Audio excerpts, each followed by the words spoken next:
In my bed lies my sentence, but not my end. I'm James Carter, 45 years old, and 3 months ago I was worth nearly $7 million. I owned a successful electrical supply business, lived in a 6-bedroom colonial house in the suburbs, and had 2 kids finishing college. Today I'm going to tell you how losing absolutely everything led me to discover something that completely changed my life. When my ex-wife Michelle and her lawyer boyfriend stripped me of every penny and laughed about it in my face, I thought I had nothing left. But sometimes the worst disasters turn out to be the biggest blessings in disguise, and sometimes God works in mysterious ways that we can't understand until much later. Standing in that courthouse hallway after the final ruling, Michelle had her arms wrapped around Carl Peterson's waist and told me I was pathetic. 22 years of marriage, and I never saw any of this coming. Some businessman I turned out to be, she said with a cruel smile. Carl smirked while adjusting his expensive Italian suit and said nothing personal, though I guess it was personal now, wasn't it? They both laughed, the sound echoing off those marble walls like a blade twisting deeper into my chest. I stood there in my only remaining decent suit, watching them walk away with everything I'd spent 2 decades building from absolutely nothing. The business I started in a garage, the house where my children took their first steps, the $6.7 million in savings I'd accumulated through careful planning, even custody of Alex and Emma, my 19-year-old twins who were both in expensive colleges. Michelle called over her shoulder, telling me to sue her if I didn't like it. "Oh, wait," she laughed. "I couldn't afford a lawyer anymore, could I?" She was untouchable now because Carl had made absolutely certain of that through months of careful legal maneuvering. 3 months after that devastating day, I was down to my last $1,000, living in a studio apartment that smelled like mildew and defeat and curry from the restaurant below. That's when I remembered an old savings account my grandfather Robert had opened when I was born. It should have had $50 in it, maybe closed decades ago through bank mergers. I figured I might as well check, maybe close it out and buy myself one decent meal for once. But when the bank teller pulled up that account and her face went completely white, when she called her manager over with shaking hands, when they both stared at the computer screen like they'd seen an actual ghost, I knew something extraordinary was happening. The manager's voice was barely a whisper when he told me this account had been gaining compound interest since 1960. He turned the screen toward me, and what I saw made my knees buckle and my vision blur. The woman who thought she destroyed me completely, the lawyer who thought he'd won everything, they had absolutely no idea what was coming, because my grandfather, a simple factory worker who never made more than $15,000 a year in his entire life, had just reached out from beyond the grave to save his grandson in the most spectacular way imaginable. Let me back up and explain who I was before everything fell apart, because that's the only way you'll truly understand how far I fell and how completely blind I'd been to what was happening right under my nose. Carter Electrical Supply started in a rented garage in Queens back in 2004. I was 25 years old with a business degree, a pregnant wife, and exactly $12,000 my father Henry had left me when he passed away from a sudden heart attack. Every single morning at 4:30, I'd kiss Michelle's growing belly and drive to that garage where I'd organize inventory, check supplies, and prepare orders until my first customers arrived around 6. Contractors knew they could count on me to have what they needed when they needed it at fair prices. "You're going to work yourself to end," Michelle would say during those early years, rubbing my shoulders as I hunched over the accounting books at our kitchen table late into the night. The babies need a father, not just a provider. The babies were Alex and Emma, twins who arrived during a November snowstorm that shut down half the city. I remember holding these tiny perfect humans for the first time and promising them I'd give them everything I never had growing up. My childhood hadn't been poor exactly, but we'd always lived paycheck to paycheck, always worrying. My grandfather, Robert, had worked at the Ford factory assembly line for 40 years straight. My father had been a maintenance supervisor at a hospital. Good, honest, hard work, but never quite enough to stop the constant worrying about money and bills. By the time the twins turned 10 years old, I'd moved the business into a 15,000 square foot warehouse with proper loading docks and climate control. We employed 32 people by then, including my brother Danny, who ran our delivery fleet, and my cousin Frank, who handled all the commercial accounts. Every Thursday morning without fail, I'd meet with Walter Drummond, my accountant at Murphy's Diner on Fordham Road. He'd spread out the quarterly reports between our coffee cups and plates of scrambled eggs, telling me I'd built something truly special here. "Ray, most businesses fail within the first 5 years," he'd say while tapping the numbers with his pen. "You're going on 16 years now and growing at 20% annually. You should be proud." The numbers were more than just good. They were exceptional. We'd landed the major contract to supply the Brennan Construction Group, which was the biggest commercial builder in the entire tri-state area. That single account alone brought in $2 million per year in steady revenue. Add in all our other commercial clients and the retail side of things, and we were pulling in $8 million annually in total revenue. After covering all expenses, payroll, taxes, and making smart investments through Walter's guidance, I'd managed to accumulate that beautiful number of $6.7 million in savings and investments. Our house in Westchester was everything Michelle had dreamed about back when we were young and broke and struggling. 6 bedrooms, 4 full bathrooms, a beautiful in-ground pool, and a gourmet kitchen she'd redesigned 3 separate times over the years at enormous expense. She quit her job as a dental hygienist after Alex and Emma started elementary school, dedicating herself to what she called managing our social presence and building the right connections. "The country club isn't just about golf, Ray," she'd explain whenever I questioned the expensive membership fees. "It's where real deals get made, where the right connections happen that can really help your business grow." She was probably right about that because several significant contracts had come through guys I'd met at various club events, though I barely had time to attend them myself with my work schedule. Michelle went to all the ladies' lunches, the charity galas, the wine tastings, the fundraising events. She'd come home talking enthusiastically about this member or that one, their vacation homes in the Hamptons, their European trips, their expensive cars and jewelry. Carl Peterson's name started appearing in these stories about 2 years before everything exploded in my face. His practice handles all the high-net-worth divorces in the area, she mentioned casually one evening over dinner. Made partner at only 35 years old? Can you even imagine that kind of success? I couldn't imagine it because I was too busy actually working to build my business. My typical day started at 5 in the morning and didn't end until 8 at night. Saturdays I'd spend doing paperwork and inventory. Sundays were supposed to be family days, but more often than not I'd get called about some emergency that needed my immediate attention. A burst pipe at a major job site, a delayed shipment that needed sorting, equipment breakdown. Always something pulling me back to work. Always another crisis demanding my time and attention. Alex was at Boston College studying business administration, following directly in my footsteps. Emma was at NYU studying marketing and communications. Combined tuition for both of them ran $140,000 per year, but I paid it gladly without complaint. They were good kids, smart kids with bright futures. They'd text me occasionally, mostly about needing money for books or expenses, sometimes just to say hello. Michelle handled most of the actual parent stuff, all the calls about grades and relationships and weekend plans and problems.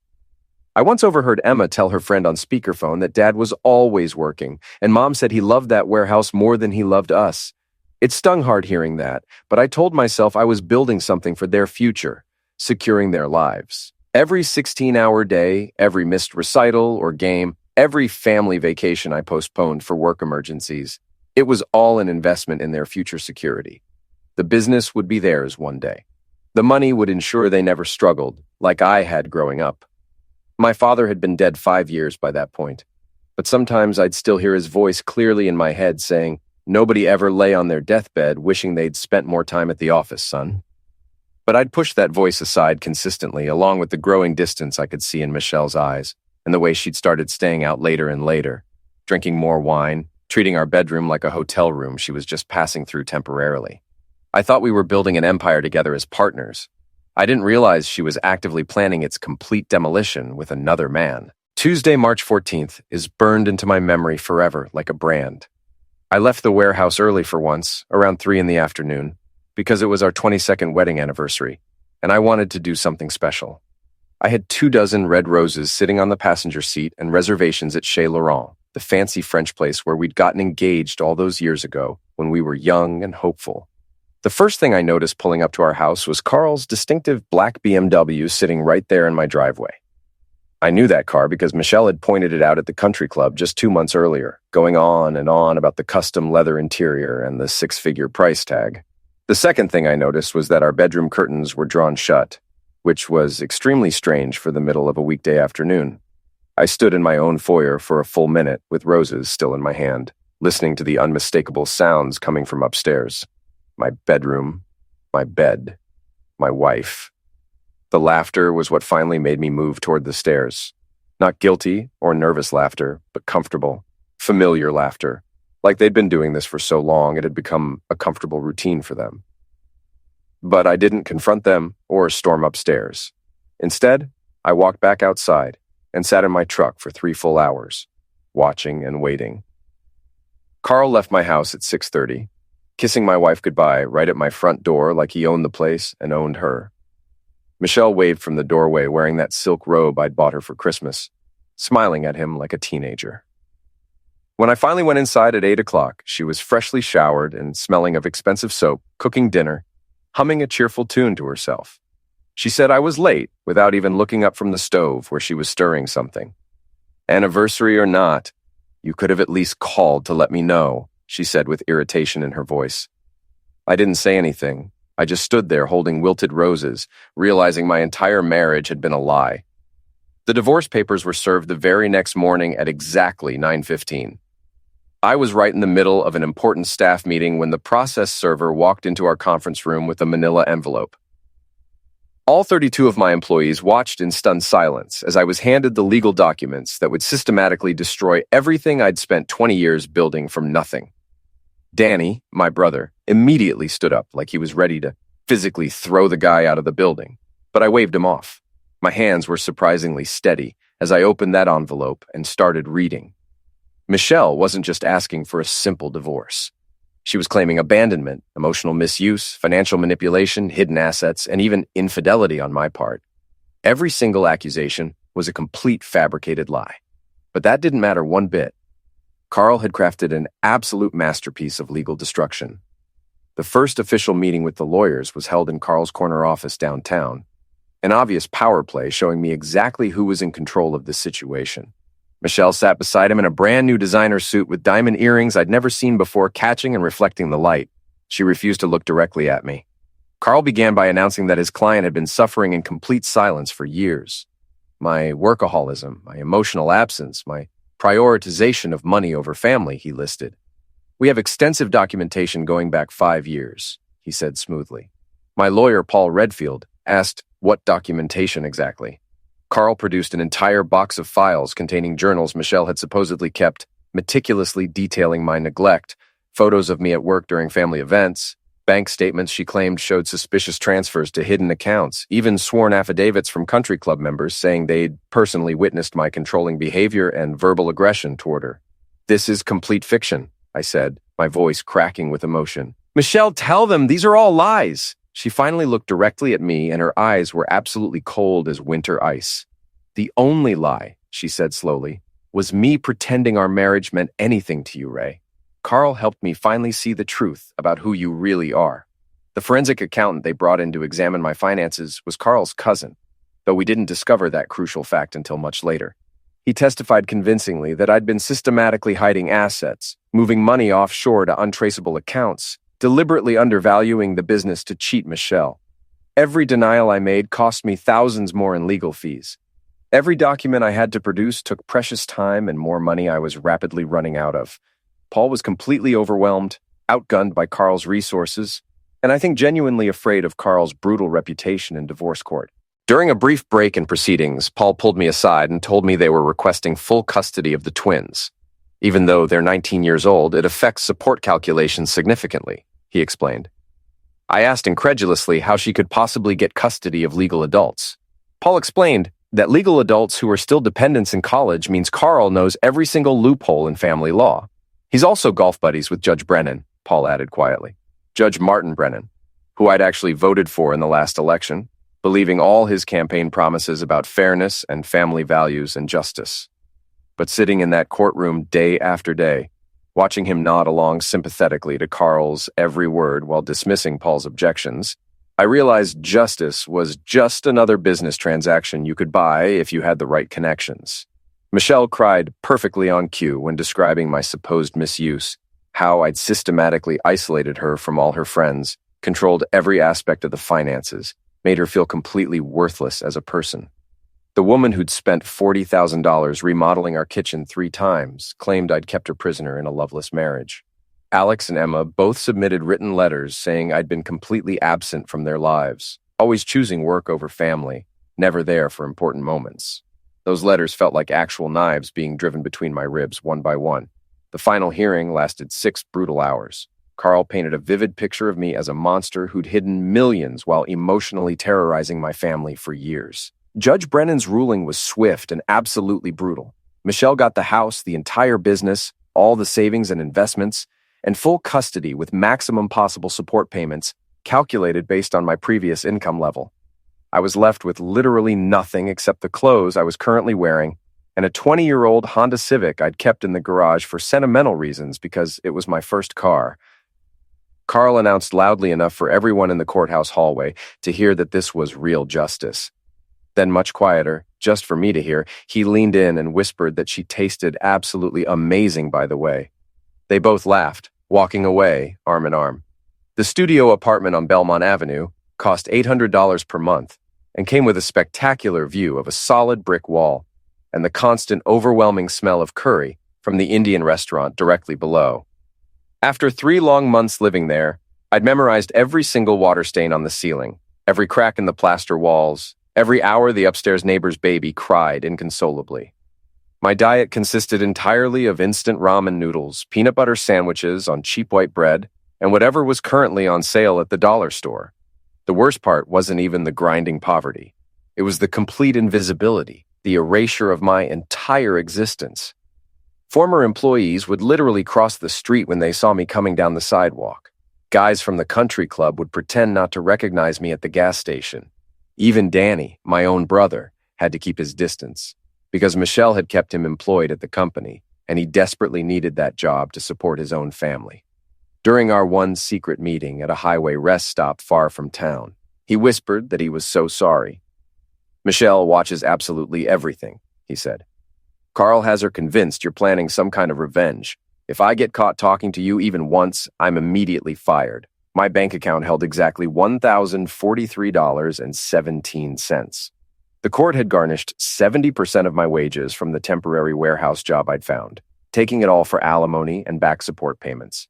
Judge Brennan had based all the payments on my previous income level, completely ignoring my current financial reality. Paul had tried to file for modification, but that required another substantial retainer I simply didn't have. Alex still wouldn't talk to me at all, wouldn't answer calls or texts. Emma had answered exactly once, crying, saying Mom had shown her definitive proof of my affairs, bank accounts in the Cayman Islands with my name on them, things that absolutely didn't exist but that Carl had made look convincingly real. The isolation was total and complete. At 45 years old, I was more alone than I'd been at 25, except now I didn't have youth or hope or energy on my side anymore. It was a Thursday evening when I finally started going through the old storage unit, the one thing Michelle hadn't known about because I'd rented it years ago in my deceased father's name to store all his belongings after he died. Most of it was worthless junk. Old rusty tools, photograph albums, his collection of baseball cards that turned out to be completely worthless despite his hopes. But in a shoebox marked important papers in my father's handwriting, I found something that made me sit down hard on the cold concrete floor. A savings passbook from First National Trust, dated January 15th, 1960. The name printed on the account was mine, James Robert Carter, and the opening deposit was $50 exactly. Paperclipped to it was a note in my grandfather's distinctive, careful handwriting. "For my grandson's future, do not touch except in dire need." Signed, Robert Carter. I remembered the story vaguely from childhood.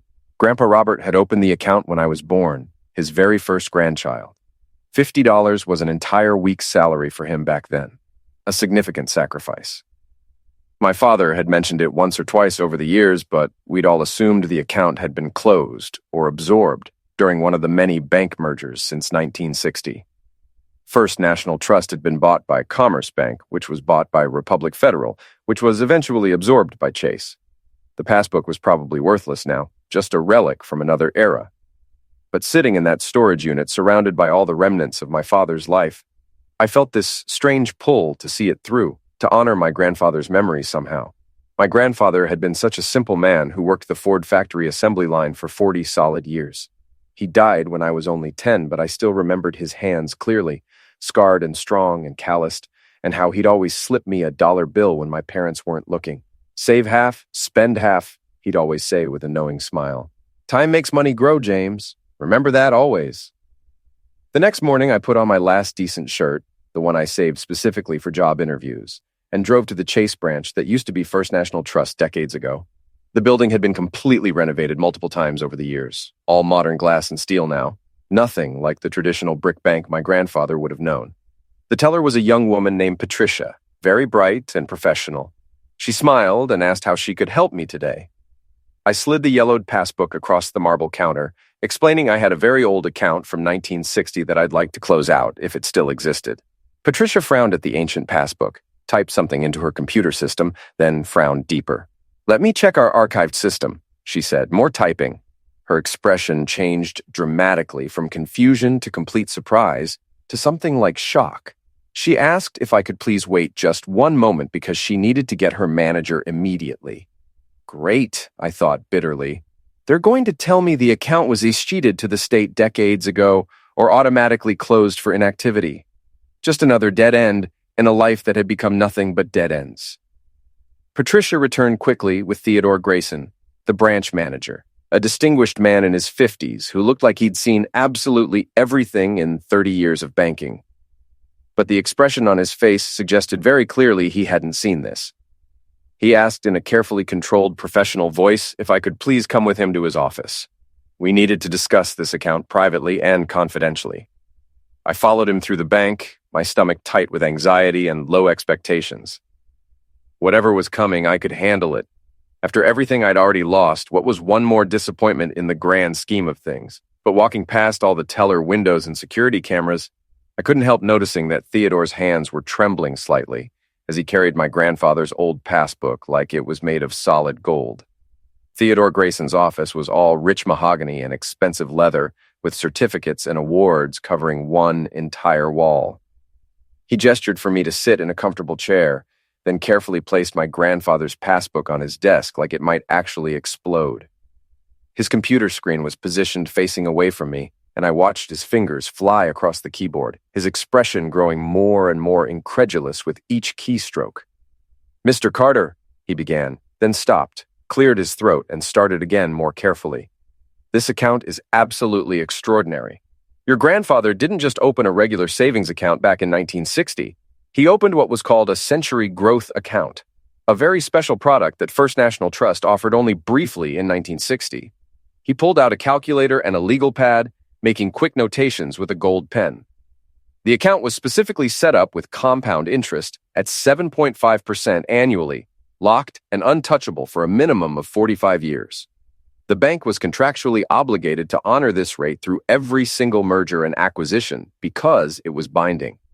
No one could touch it, not even you yourself, until you turned exactly 45 years old. "I turned 45 3 months ago," I said, my mouth suddenly completely dry.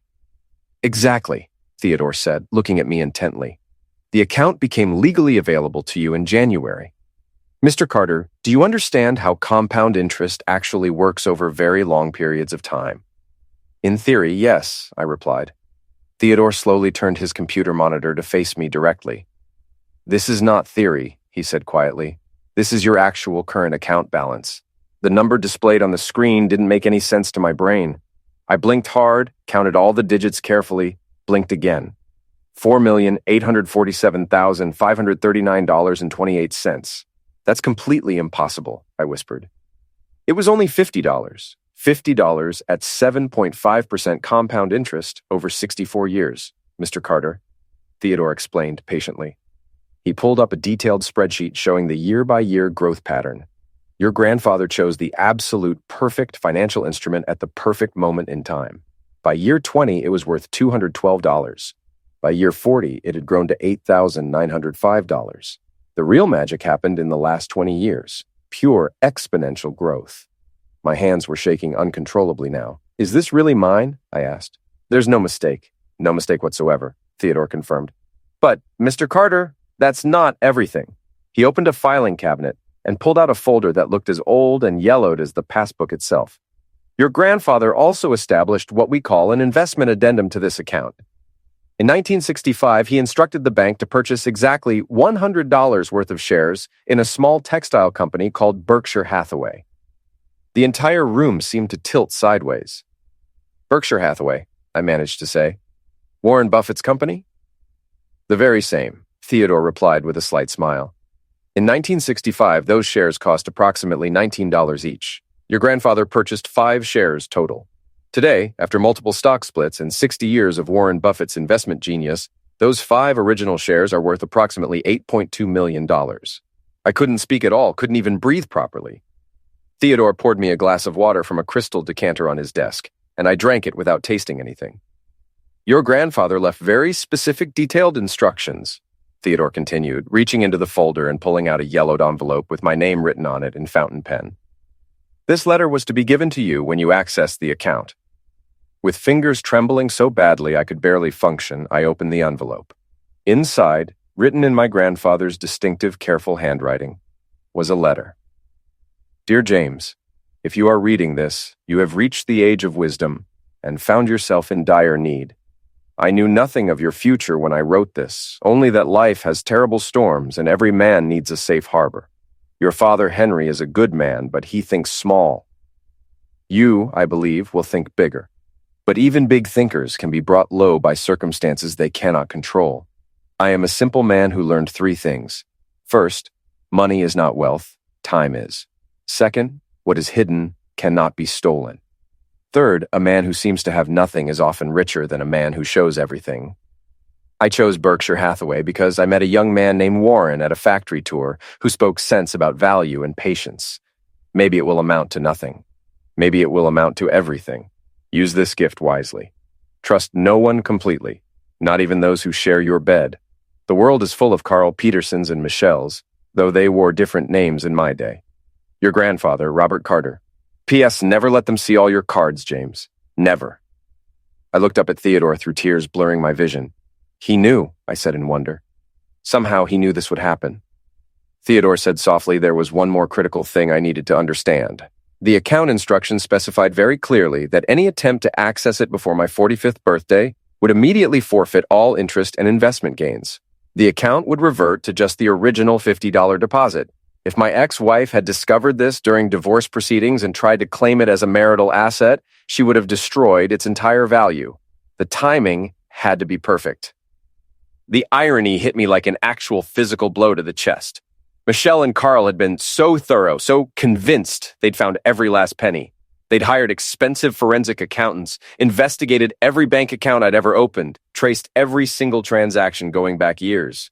But they never thought to look for something opened before I was even a day old, hidden in plain sight under decades of dust and bank mergers. What do I do now? I asked Theodore. First, we'll set you up with our private wealth management team immediately, he replied. Second, I strongly suggest you speak with our recommended tax attorneys and financial advisors. Third, he smiled slightly, you might want to consider keeping this extremely quiet until you've made all your plans. I thought about Michelle's cruel laughing face, Carl's arrogant smirk, Judge Brennan's dismissive gavel. Oh, I intended to be very quiet, Mr. Grayson. Very quiet indeed. I walked out of that bank a completely different man than the one who had walked in 2 hours earlier.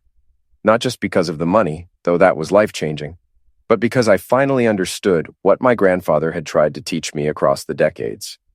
Real power isn't what you show the world. It's what you keep hidden until exactly the right moment.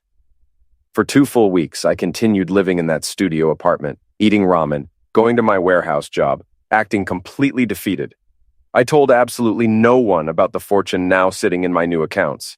Instead, I met very quietly with Arthur Blackstone, the most feared attorney in all of New York, and ironically, Carl Peterson's former mentor. Carl was my protege, Arthur told me during our first confidential meeting in his penthouse office overlooking the city. Brilliant, ruthless, and completely without any ethics whatsoever. I've been waiting for exactly the right case to teach him the lesson he desperately needs. Arthur's private investigation uncovered absolutely everything. Carl and Judge Brennan weren't just casual golf buddies. They had an ongoing financial arrangement involving favorable rulings in exchange for substantial kickbacks. The forensic accountant who testified against me was Carl's cousin, had completely lied about his credentials, and had deliberately fabricated evidence in multiple cases. Michelle had been having affairs for 3 full years, not just with Carl, but with 2 other men from the country club. We're going to file for fraud, judicial misconduct, and racketeering under RICO statutes, Arthur explained, laying out documents across his massive desk. This isn't just about overturning your divorce, James. This is about criminal prosecution and prison time. The day Carl was arrested at his law office was the same day I moved out of that studio apartment into a decent hotel. FBI agents walked him out in handcuffs, while his partners and clients watched in shock from the windows. Judge Brennan was arrested the same afternoon during a lunch meeting at his country club. The local news ran the story continuously for weeks. Prominent divorce attorney and judge arrested in massive corruption scandals spanning years. Michelle called me screaming hysterically when all the assets were immediately frozen by federal order, her voice shrill with panic and confusion. "What did you do? How is any of this possible? You had nothing left."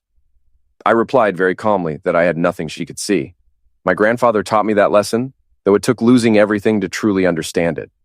The divorce ruling was completely overturned within 2 months. Michelle had to return the house, the business, and whatever was left of the money she hadn't already spent on jewelry, luxury cars, and cosmetic surgery.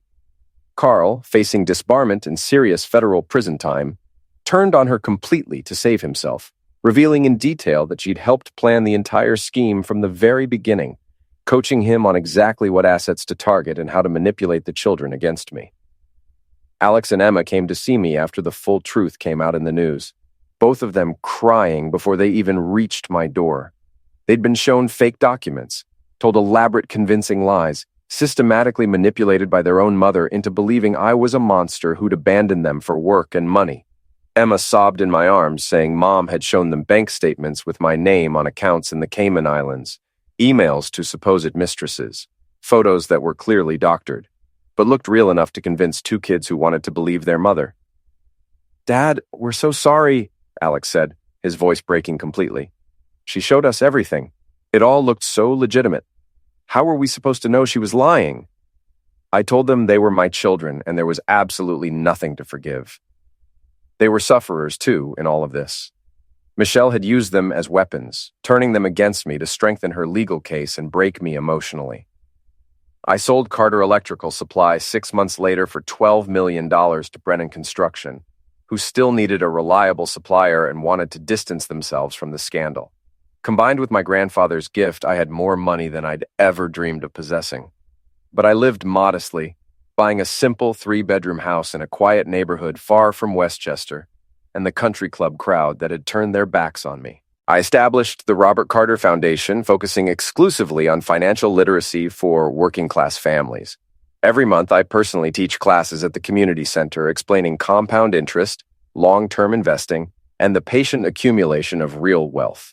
I tell them about my grandfather, the simple factory worker who understood money better than any Wall Street banker with an MBA. Time is your greatest asset, I tell every class.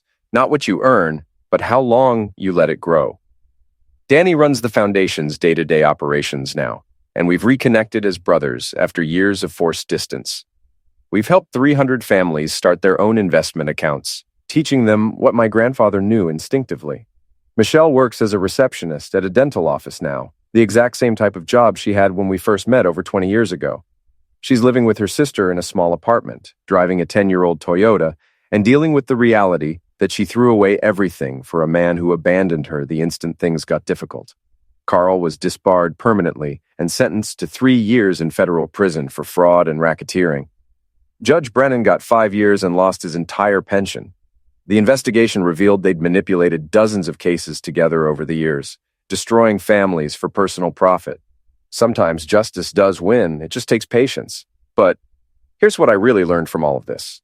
My grandfather, Robert, who never made more than $15,000 per year, who worked the same assembly line job for 4 decades, who wore the same suit to church for 20 years, understood something fundamental that most people never grasp. The race doesn't always go to the swift or the battle to the strong. Sometimes it goes to the patient, the careful, the ones who understand that true power lies not in what you display, but in what you keep hidden. I keep his photo on my desk now, right next to that old yellowed savings passbook. When young entrepreneurs come to the foundation bragging about their quick wins and flashy deals, I point to that photo. This man turned $50 into $13 million, I tell them. Not through tricks or schemes or stepping on others, but through patience, wisdom, and understanding that time, properly used, is the most powerful force in the universe. Every night before bed, I read his note again. Never let them see all your cards, James. Never. He was right. The best hand is the one nobody knows you're holding until the moment you lay it on the table and take everything.